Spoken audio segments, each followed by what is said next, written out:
Yes, give us a There you second. are. It Okay. takes time. Okay, perfect.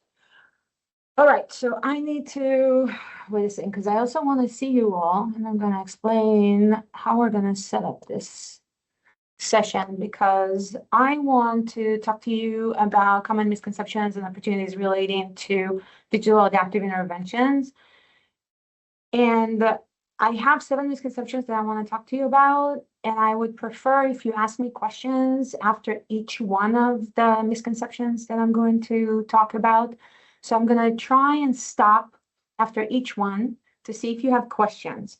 But if I don't stop and you have questions, because sometimes I get overexcited, just let me know and I'll stop. So don't raise your hand.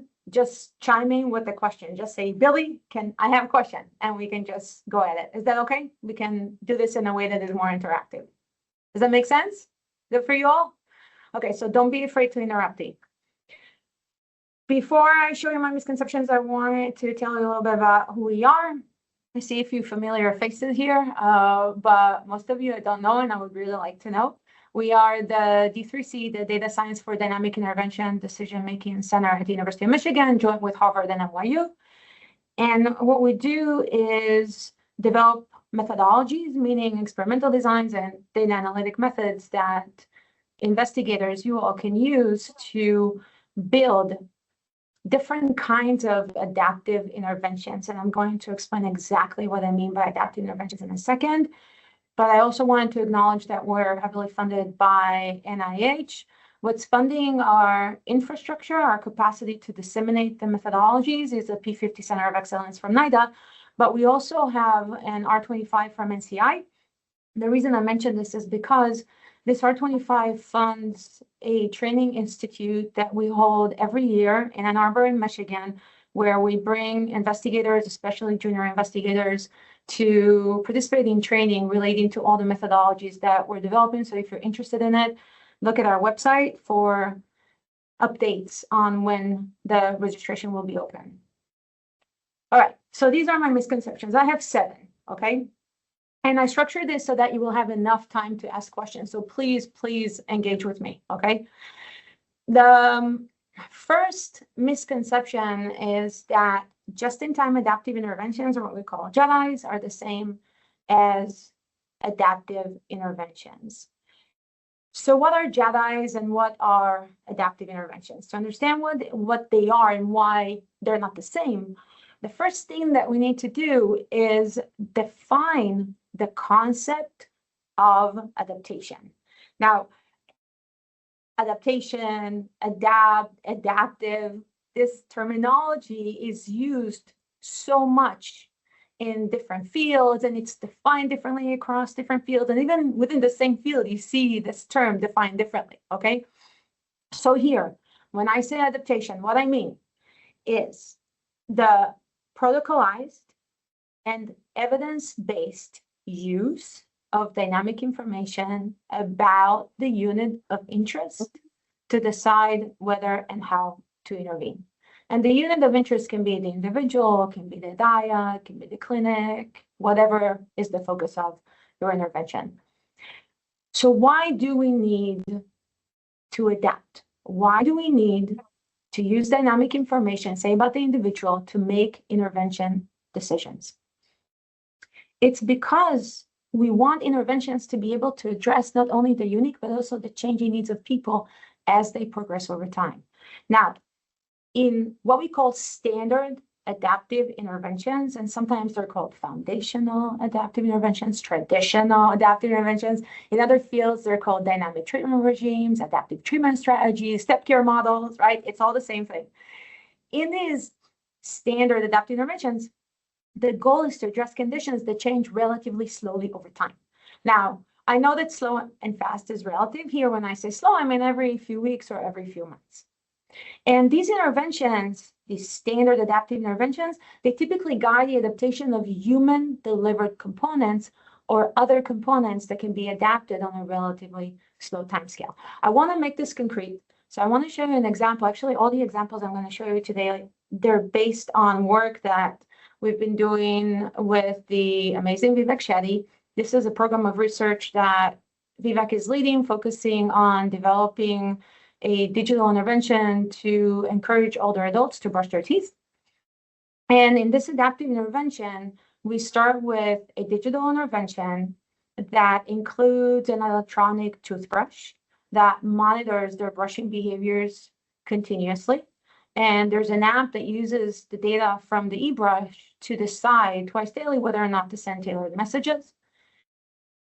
After 5 weeks, we assess the person's response status. If the person fails to maintain or improve their brushing behaviors over the past 5 weeks, we classify them as non-responders, and we add remote health coaching. This is human-delivered coaching. Otherwise, we continue with the same initial intervention, okay? The goal here is to get older adults to adhere to a 2x2 brushing regimen, brushing their teeth twice daily for 2 minutes each. Okay, what you need to notice in this example is 2 things. First of all, there's an adaptation process here. There's a process where, you see here, a process where we use dynamic information about the person's early response status to decide whether or not to end coaching. And the second thing that you need to notice is that the adaptation here happens on a relatively slow time scale. It happens 5 weeks after program initiation. This is when we use information about the response status to decide whether or not to add coaching. And the reason the adaptation happens on a slow time scale, it's because this intervention is motivated to address conditions that change slowly. It's trying to address early signs of non-response to this digital intervention, which based on data that we have is expected to unfold over 5 weeks. That's why we adapt 5 weeks after program initiation, okay? So this is a standard adaptive intervention. Now let's talk about a JITAI, a just-in-time adaptive intervention. And by the way, some people call it JITAIs. We don't call it JITAIs, we call it JITAIs. Of course, it's a cool name. So what's a JITAI besides the cool name? In a JITAI, we also have the word adaptive, right? It's not just-in-time intervention. It's a just-in-time adaptive intervention. We have the word adaptive. It's because JITAIs, just like standard adaptive interventions, they guide how we should use dynamic information about the person to make intervention decisions. There's an adaptation process in JITAIs. But JITAIs are different from standard adaptive interventions because the adaptation happens on a much faster time scale, meaning every few days, hours, minutes, sometimes seconds. And the question is why? Why do we need to adapt on a fast time scale? It's because we want the intervention to be able to address conditions that change relatively fast. And these conditions that change fast, they also typically change in people's daily lives where multiple demands compete for the time and effort and attention. And that's why JITAIs typically guide the adaptation of digital interventions delivered with wearable and mobile devices, because with these devices, we have the capacity to intervene in daily life and also the computational capacity to adapt the delivery of support on a fast time scale. Again, I want to make this concrete. So I want you to think about the previous example. Think about the digital intervention from the previous example. And remember that I told you that it's using information from the eBrush to deliver tailored messages twice daily. So let's make this concrete. Suppose that as part of this digital intervention, every day, twice daily, the app takes information from the electronic toothbrush to decide whether or not to send a prompt to encourage the older adult to brush their teeth. If they did not brush over the past 12 hours, a prompt is delivered, engaging them in the app so they can view feedback in the mobile app about the brushing behaviors, and they can use this feedback to improve their brushing behaviors. Otherwise, no prompt is being sent. See that? And that happens twice daily, in the morning and in the evening. So notice, we adapt, okay? This is an adaptive intervention. This intervention uses dynamic information about the person to decide whether or not to send a prompt, but it's a just-in-time adaptive intervention because the adaptation here happens on a much faster time scale. It happens twice daily because the goal is to address non-adherence to the brushing protocol, which can happen twice daily. That's why we adapt twice daily on a fast time scale. So JITAIs and adaptive interventions, they have a lot of similarities. They have this adaptation process. They're both part of what we call a family of different kinds of adaptive interventions. But in standard adaptive interventions, the adaptation happens on a relatively slow time scale. It's typically guiding the adaptation of human delivery components, whereas in JITAI, the adaptation happens on a much faster time scale. It's typically guiding the adaptation of digital components. Questions about the first misconception?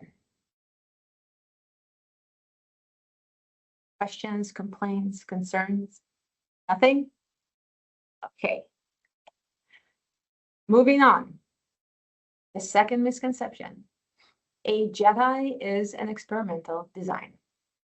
And there's a related misconception that a standard adaptive intervention is an experimental design, and both are absolutely wrong.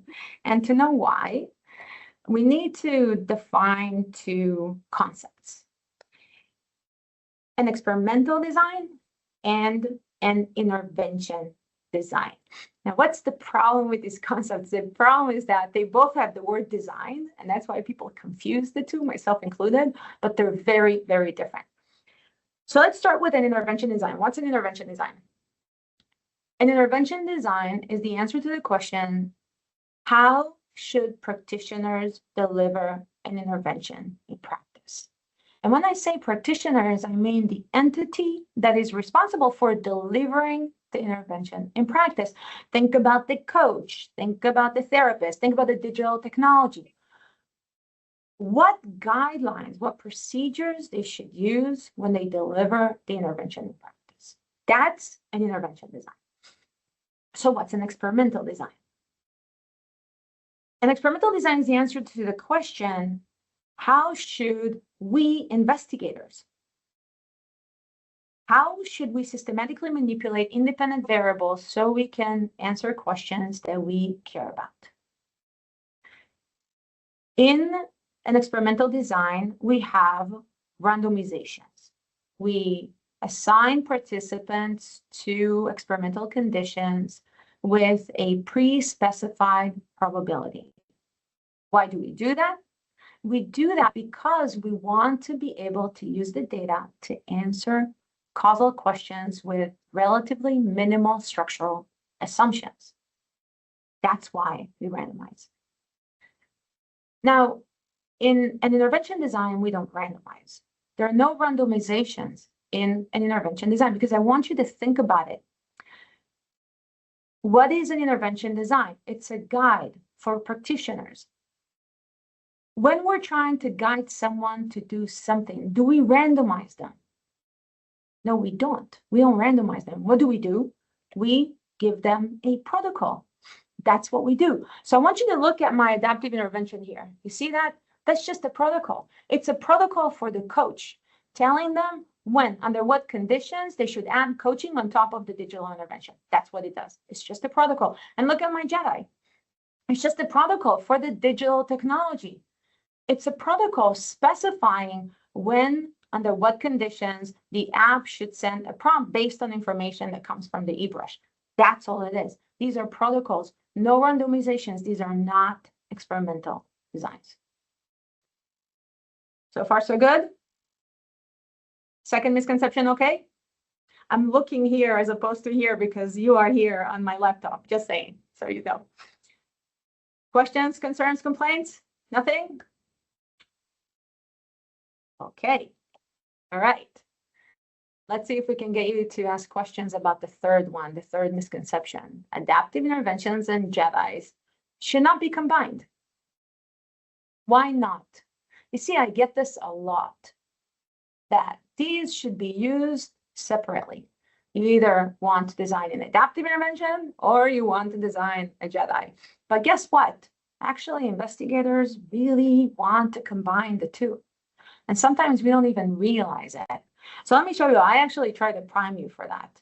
Because remember when I told you about this adaptive intervention, I said that we want to start with a digital intervention and then we want to adapt the delivery of coaching based on early signs of non-response that unfold over 5 weeks.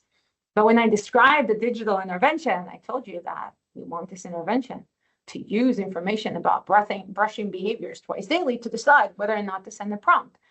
So it makes perfect sense. I want you to look at this. It makes perfect sense to want to integrate an intervention in which human-delivered components are adapted on a slow timescale, meaning a standard adaptive intervention, with a just-in-time adaptive intervention in which digital components are adapted on a fast timescale. And that's called a multimodality adaptive intervention, or MADI, because we love acronyms. Our team really, really likes acronyms. But essentially, what a MADI is, a multimodality adaptive intervention, it's just an intervention design, just like a standard adaptive intervention and a JITAI. It's an intervention design that guides how we should combine human-delivered components that adapt on a slow timescale with digital components that adapt on a relatively fast timescale. And you can think about it as an integration between a standard adaptive intervention and a JITAI.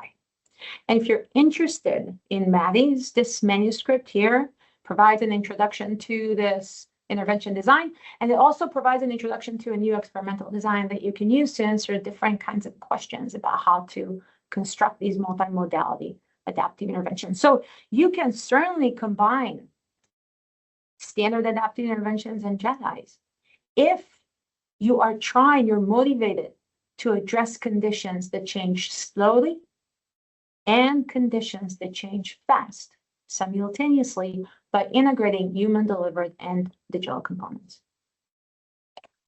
Questions about the third misconception? Not yet. Can I just ask I just want to clarify. So when we're talking about adaptive interventions, the adaptive part is about responding to the person's dynamic needs. But it sounds like the difference between JITAI and standard adaptive intervention is just the time scale. Right? Yes and no. I mean, I see your point. I was thinking about it quite a lot. On the one hand, it's just a time scale, true. But here's where I'm stuck. When I try to address conditions that change fast, can I really do this in a way that is protocolized and empirically based with human-delivered support? I just can't. I can't. And it's right, like the coach is not available to me outside of standard treatment settings. Like if I have a coach and I experience craving right now, the coach can't be here. It's not feasible for the coach to give me the support that I need in the moment when I experience craving, right? So it's an issue of feasibility. But let me tell you this, and the reason why I think you're absolutely right in the way you're thinking about it, it's because the concept of JITAIs, it actually evolved in other areas, and especially in manufacturing and education. And when I started doing work in this area, I think it was in education, this is where the concept was most developed. And it came from scenarios where the teacher sat with a child at school and she was trying to help him through a problem. And it was all about trying to identify when she can provide the right scaffolding without giving the student the answers, just the right type and amount of support exactly when they need it without making a mess of the process, right? Without undermining learning. Does that make sense?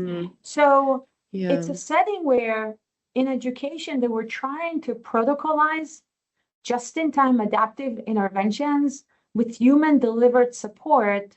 And it seemed like at that point, it made sense to that. It was feasible to do it in the context. Although if you think about it really deeply, you realize that even in that setting, it's difficult. So do you really give the teacher a protocol like you give a digital technology a protocol?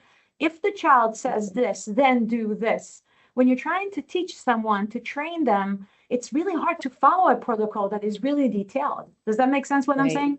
So yeah, I was thinking about it in the same context with kids. I was thinking about it in like a parenting context of, the parent's always there, but whether they engage in the behavior is specific to what the child's doing. So it sounds like then and I apologize for trying to get so concrete, but just trying to organize it in my mind of like, by definition, it's really just the time scale, but most of the time it also is differentiated by Yeah. digital versus human.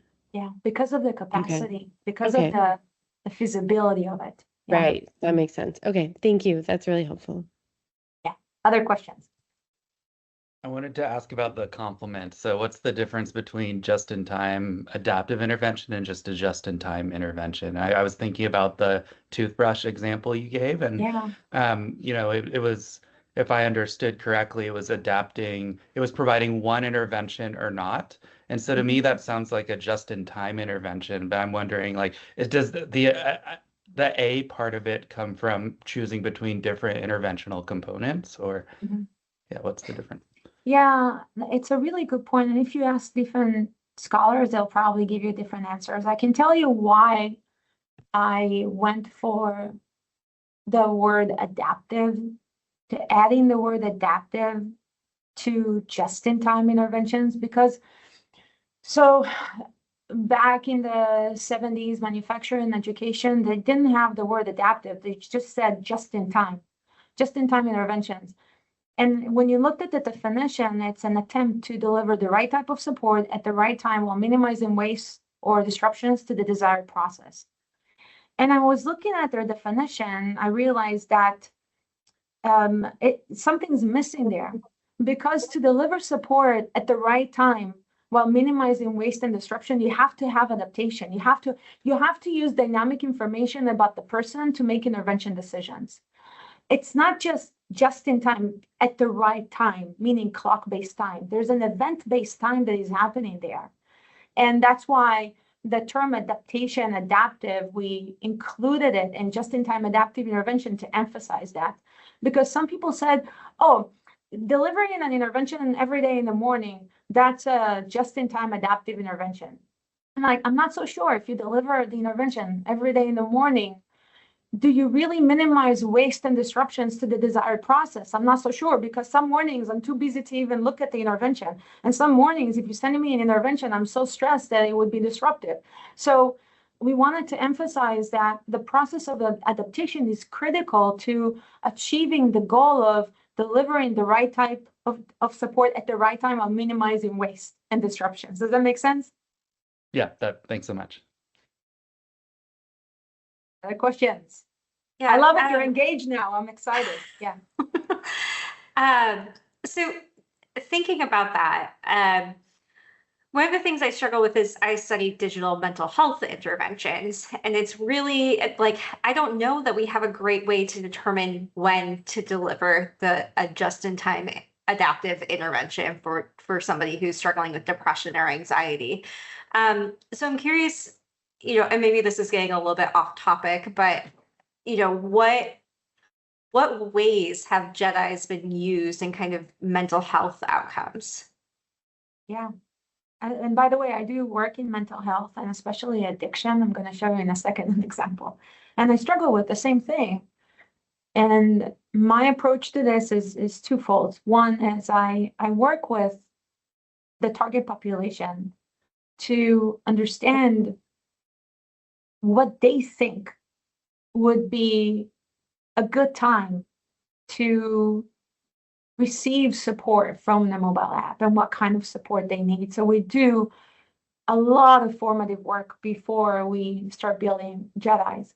And another thing that I do is I form scientific questions around which type of support would work for whom, under what conditions, and I conduct studies to understand that. The measurement is another issue that we need to do more work to resolve. And there are multiple issues here. I'm just going to highlight a few, okay? How do we measure craving and stress? Everybody wants to intervene when people experience stress, craving, depressive symptoms in daily life. How do we measure them in a way that does not involve participant burden or that minimizes burden? Every time we ask questions, there's associated burden. So we need to figure out how to balance the utility of asking questions and the participants answering questions, and participant burden. How do we do that? Sensors can be useful, but sensors don't necessarily measure what we think they measure, right? Even when we think they measure certain things, that's not always the case, right? And by the way, people think that sensors solve the problem relating to participant burden, but that's not the case. I mean, we have studies where participants are being asked to wear sensors, and it's really burdensome. They forget to wear them, they don't like them, it's itchy, even things that, you know, seem pretty straightforward, like the ring or a smartwatch. You know, even these are difficult for some people. Think about older adults, for example, right? So there's a lot of things that we need to solve relating to measurement. I think the key here is, one, make sure that you conduct formative studies, engage your target population, understanding what could work for them, and lay out scientific questions, design studies to answer these questions. All right, moving on to the next one. I think you're going to like this. This relates to your question, actually, about mental health. So this misconception is that JITAIs should intervene when people are vulnerable. The reason I like this misconception is because I think that I accidentally contributed to this misconception early in my career. And to understand why this is a misconception, the first thing that we need to understand is, what does it mean, vulnerability? Okay, you see this term being used pretty excessively in JITAI research. Vulnerability, a state of vulnerability, is a state of high risk for an adverse proximal near-term outcome. For example, for individuals who experience eating disorders, craving can be a state of vulnerability for binge eating. For smokers attempting to quit, stress can be a state of vulnerability for smoking lapse, okay? Now, many investigators, myself included, were absolutely fascinated by this idea of delivering an intervention exactly when people experience a state of vulnerability for an adverse outcome. And the reason we're excited by this is because we think that by delivering support when people experience a state of vulnerability like stress or craving, we can break the link between the state of vulnerability and the adverse outcome. We can prevent the adverse outcome from happening. So this sounds fantastic. And the question is, what's the problem with that? And the problem is that in many cases, when people experience a state of vulnerability for an adverse outcome, they may not be receptive to digital support. They may not be able to receive, process, and utilize the support that you deliver effectively in a way that does more good than harm. And the best example I can give you is from a study that is called Sense to Stop. I don't know if Bonnie mentioned this. It's an amazing study led by Santosh Kumar and Bonnie Spring. This is a study where we try to understand when is a good time to prompt smokers attempting to quit, encouraging them to engage with a stress management activity on the mobile device. Is it better to do that when they're stressed or when they're not stressed? Okay. And the assumption here was that stress is a state of vulnerability for a smoking lapse, so we might want to intervene. A prompt would be more effective when delivered when they're stressed compared to when they're not stressed, right? That's one hypothesis, for example. So what did we do here? It was a study, a micro-randomized trial with 75 adult smokers. And in this trial, participants wore a collection of sensors, galvanic skin response, respiration sensors, and so on. And these sensors monitor their physiology continuously. There were 2 algorithms on the mobile device that used this data to classify every minute as either stress or no stress. And the micro-randomized trial sometimes randomized participants to prompt versus no prompt, sometimes when they're stressed, sometimes when they're not stressed. And the outcome here was the likelihood of experiencing stress in the next 2 hours. And this is what we found. It's really interesting. We found that when people did not experience stress, what you see in blue, what you see in orange, There was no effect of prompting on the likelihood of stress, and that did not change in the course of the 10-day intervention. This is day 1 through 10. But when people experience stress, halfway through the study, delivering a prompt, not only that it did not reduce the likelihood of stress, it actually increased the likelihood of stress, of experiencing stress in the next 2 hours. And this adverse effect of prompting intensified over the course of the study to a point where towards the end, sending a prompt increased the likelihood of experiencing stress by 50% compared to not prompting. And we think that it's because when smokers attempting to quit, and maybe individuals more broadly, when they experience stress in real life, they may not be receptive to prompting. So prompting can lead to more adverse outcomes rather than being beneficial.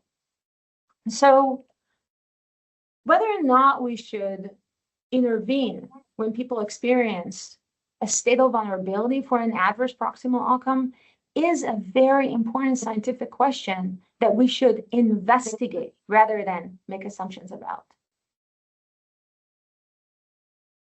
All right. Questions before I move to the 5th misconception? Questions? All right. 5th misconception. JITAIs promote intervention engagement. This is also one of my favorite misconceptions, and it's because the concept of engagement is used all the time in digital health research, all the time. But the problem is that we fail to define it. Again, another concept that is really important, but is being defined differently in different fields, and also within the same field, you see different definitions. In this manuscript here, we made an attempt to define engagement in digital interventions based on existing literature, and we define engagement here as the investment of physical, emotional, and cognitive energies in a focal task or stimuli. And once you define engagement in this way, you realize that to answer the question, does JITAIs promote intervention engagement? We need to ask the question, engagement with what? What stimuli and tasks are we talking about? And the problem is that in many cases, we build JITAIs trying to increase engagement with a particular health behavior. Think about what we're trying to do. We're trying to get people to engage with brushing their teeth. Makes perfect sense. But to do that, we build JITAIs that expect participants to engage with a collection of stimuli and tasks. Think about the digital intervention that I described to you. Okay, I said, oh, in the morning and in the evening, we send a prompt from the mobile device encouraging them to brush their teeth and access the feedback in the app so they can look at how well they brushed and they can use it to improve their brushing behaviors. Think what we're doing here, okay? We're expecting participants to engage with multiple stimuli and tasks. To get them to brush their teeth, to engage with the health behaviors, they will need to engage with the message. They'll need to pay attention to the message, read the message, understand the message, click on the message so they can access the feedback in the app. And now they need to engage with the feedback in the app. They need to review the feedback, make sense of it, process it, and learn from it, use it to improve their brushing behaviors. The bottom line is that this is a relatively simple JITAI. There are other more complex JITAIs that include a huge collection of stimuli and tasks.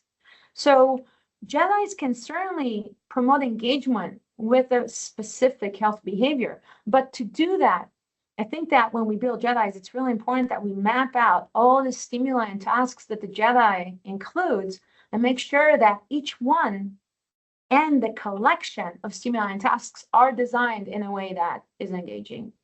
And this manuscript here describes a framework that you can use to do that.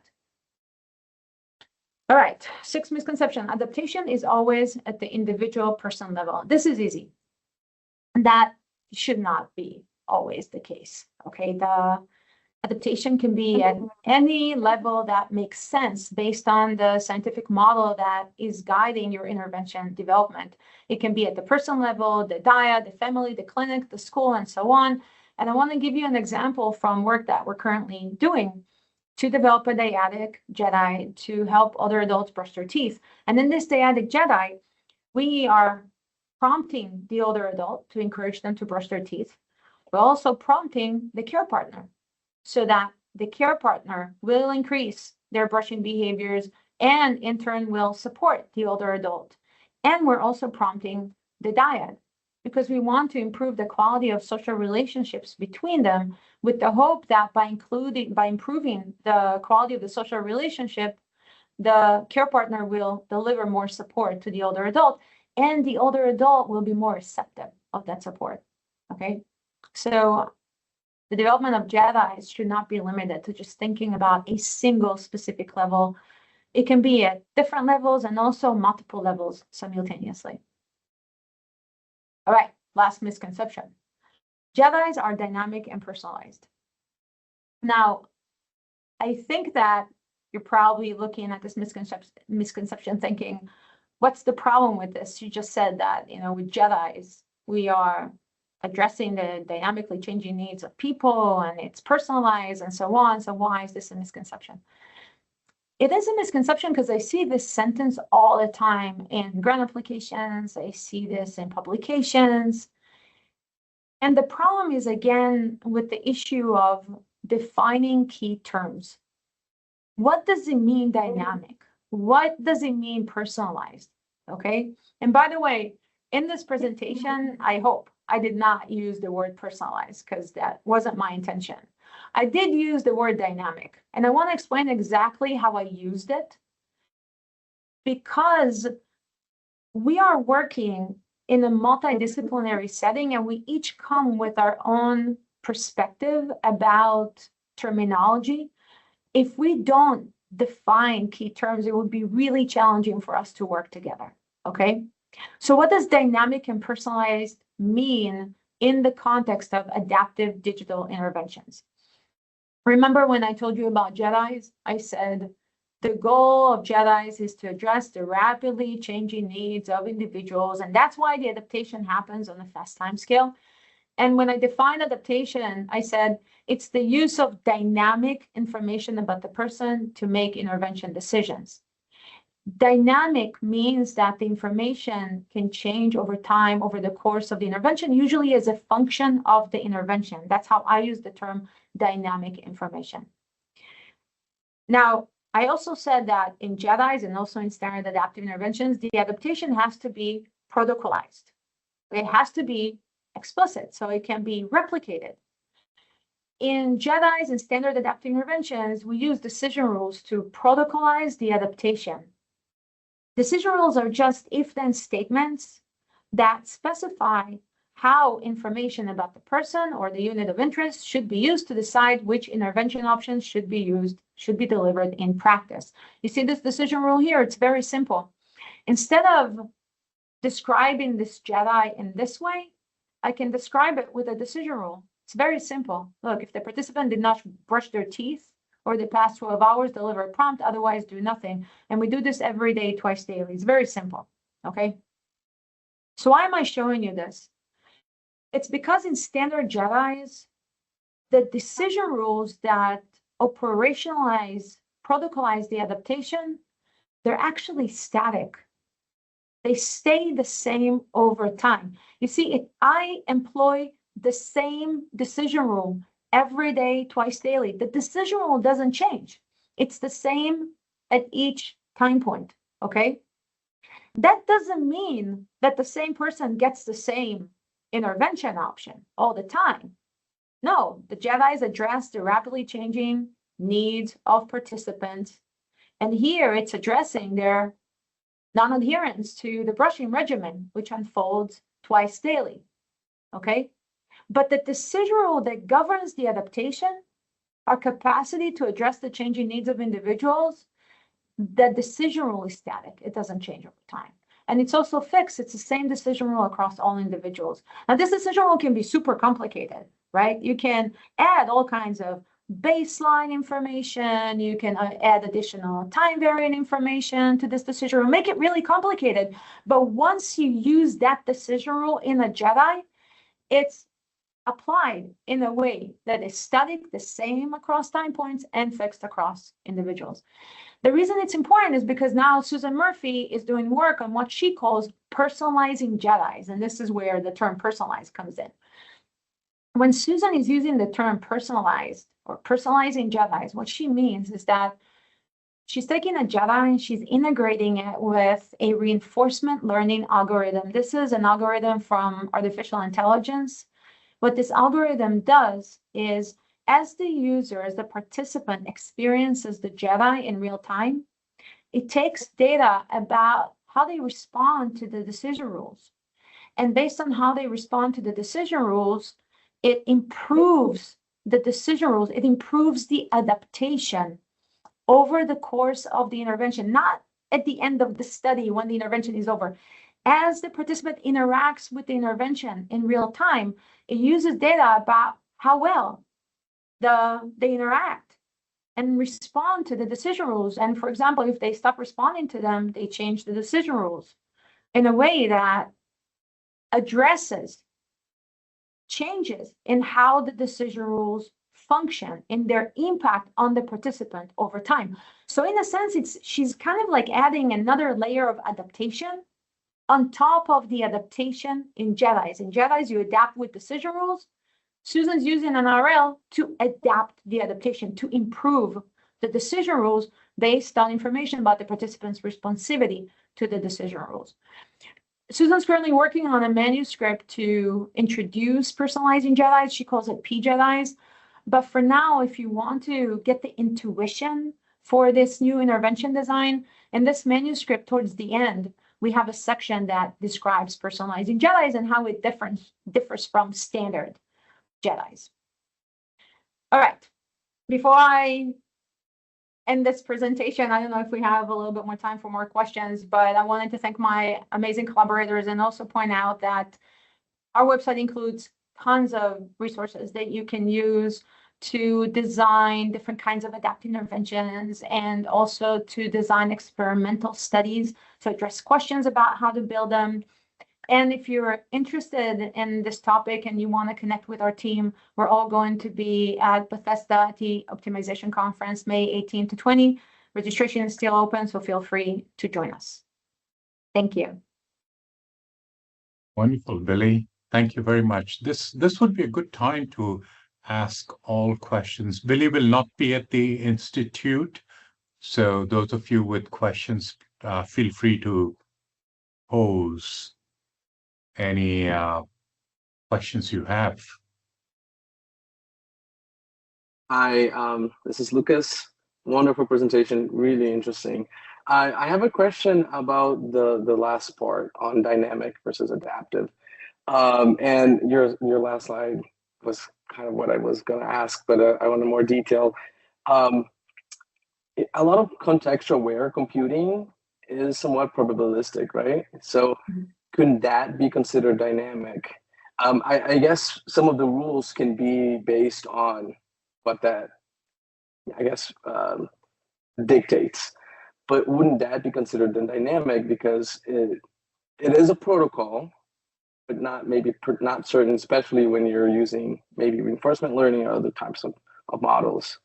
So I wonder if you could speak to that difference there, because I guess in my mind, it's still maybe a misconception that I have. Yeah, so tell me more about these context-aware technologies that you're referring to. Give me a concrete example. I guess when, for example, you become trying to detect the chance of something happening, or in a specific, I don't have an exact example in mind, but let's say a scenario where it's trying to infer some dynamic to maybe plug into one of those rules. Yeah. Or infer some context, but that inference itself is not exact, right? So yeah. There's a chance, it's not certain. So it's not maybe a rule per se, it's a chance that the rule could be appropriate for that. So wouldn't that be a dynamic aspect of it might or might not be appropriate or something in the sense? So to me, what you just described is a way to measure what we call the tailoring variable, the information that you use to make intervention decisions. And I think it's in Sense to Stop that's what they were trying to do, because in many ways you use sensor-based assessments to detect stress, right? But you don't know if stress was actually happening. It's probabilistic, right? There's uncertainty in that. And based on the algorithms that they developed, they decided to classify every given minute as either stress or no stress or unknown, right? And I don't remember what they did with the uncertainty, but you can also use the uncertainty in the decision rule. For example, if you think that the person is experiencing stress, but there's a lot of uncertainty, then you may not deliver a prompt, right? So I think you can build that in. To me, I think that there's a lot of machine learning and algorithmic work that can go into assessing the tailoring variables, the information that we use to make intervention decisions. And it helps me to differentiate between what you're doing to assess the tailoring variables and the decision rule that you're then using to decide whether or not to deliver an intervention. Does that make sense? And I think course, so. So like, as long as you have a rule, yeah, then it's JITAI. So if we had a system that maybe let's say changes based on the person's input to the system, so it might change over time because of imagine a recommendation system on Netflix, for example, right? Based on your decisions, things are changing. If you have more of a learning type of system like that, then it wouldn't be considered a JITAI. I don't know, it depends, right? So you describe something in a way that is abstract, and that's why I was trying to get you into the concrete. Because the issue is this: if you're trying, let's go back to the motivation, not the system. If you are trying to build an intervention that addresses rapidly changing conditions in a way that is replicable and evidence-based, to me, you are developing a JITAI. And you can use all kinds of methodologies to develop this type of intervention, to make inference about the tailoring variables, to deliver the intervention options, right? There are all kinds of things that you do. And that's okay, because the technology is evolving and our science is evolving. But as long that, for me, that's the differentiator. Are you trying to develop an intervention, or in the tool that you're designing right now, is your goal to address rapidly changing conditions to advance people's health? That's the question. Does that make sense? And by the way, I say decision rules, that's one way to operationalize the adaptation in a JITAI. There are other ways, right? I've seen people use decision trees, right, to operationalize it. That's fine as long as it's replicable, as long as it's evidence-based, right? I don't want us to get stuck on the semantics, right? I think we should, where I encourage us to get stuck on is on the science, on the motivation. What is it that you're trying to do? Does that make sense? Yeah, it does. Thanks. Yeah, sorry, my question is kind of semantics as well, but I just on the personalized versus individualized. So would it be fair? I like what you were saying about the tailoring variable versus the decision rule. So would it be fair to say that, for example, if you have these P JITAIs that are personalizing on the decision rule, that you could also, like, that's one axis of personalization, but you could also personalize on the tailoring variable, and that would be another axis. So that would be a fair way to frame it. Yeah, okay. And I think Susan's doing something along those lines. I think one of her postdocs is working exactly on something like this. Yeah.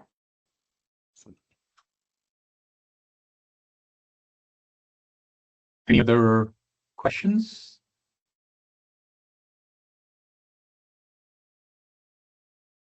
All right. Billy is always approachable. She lives 9 lives in one day, but nonetheless, if any of you do have questions, feel free to reach out to her directly at the D3C Center.